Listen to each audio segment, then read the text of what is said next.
Dispensationalism with a capital D fundamentally says that the gospel of the kingdom taught by Jesus is not the gospel for us today.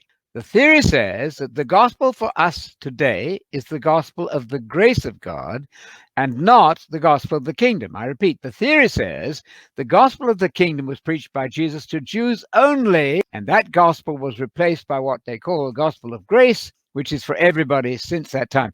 I think that is fundamentally wrong, because if you are avoiding the teachings of Jesus, then you're in great trouble, according to 1 Timothy 6:3, which says if somebody doesn't have the teachings of Jesus, watch out, you're being scammed.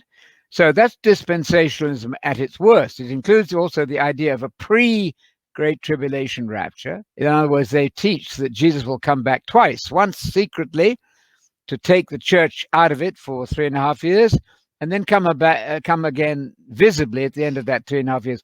Yes, I believe in the 3.5 years in the future. That's classical futurism. I believe in a future great tribulation, but not in two different gospels. So that's dispensationalism. Covenant theology is a little bit harder to define. I actually looked it up on the web just now.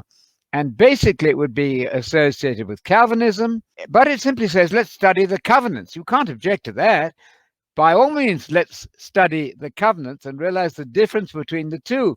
The covenant given to Moses is absolutely not the same as the covenant taught by Jesus. So let's make this point as clearly as we can.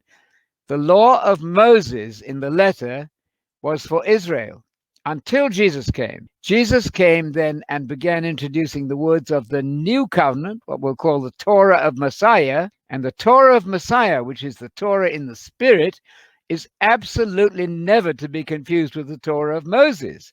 If, for instance, you say that Jesus had to keep the law of Moses and the letter perfectly, you're simply wrong. Very dangerous, because you're actually rejecting Jesus. You're putting him back into the old covenant. You don't want to do that. You want to embrace the new covenant words of the new Torah of Jesus, which is given us in Matthew, Mark, Luke, and Acts, and the whole of the New Testament.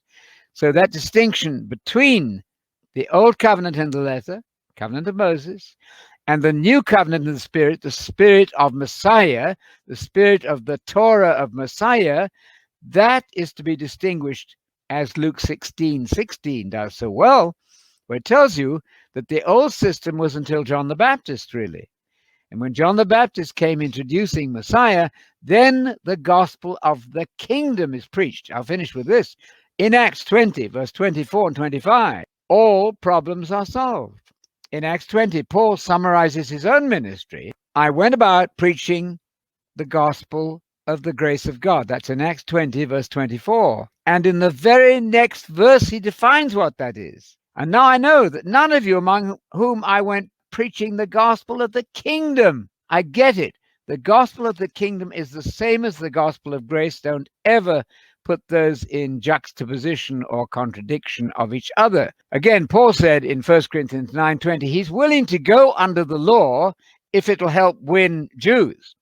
He'll keep the Sabbath with a Jew if that will help make friends with a Jew and get him converted to Christianity. But I, Paul, he said of himself, who am a Jew, I, Paul, am not, I repeat, not under the law of Moses. Paul was a Jew. Paul was a Christian. He was not under the law of Moses. Of course not. He was in the new covenant, which are the words and the teachings of Jesus and the apostles.